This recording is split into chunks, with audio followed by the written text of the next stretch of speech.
How to find and delete TikTok watch history. Hi everyone, welcome back to our channel. In today's video, I will guide you on how you can actually find and then delete your TikTok search history. So make sure to watch the video till the end. In order to find and delete your TikTok search history, all you have to do is first of all open TikTok.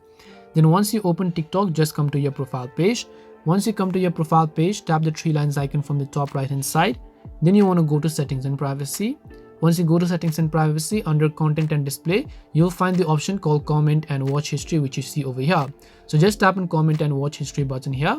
As you tap on the option, if you look at the very top, you have the watch history section.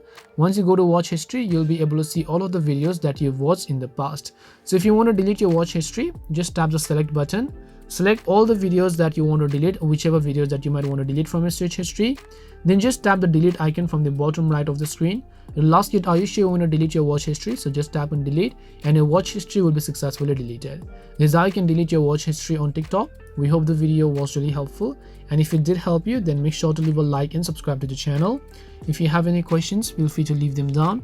Thank you very much for watching and see you in the next video.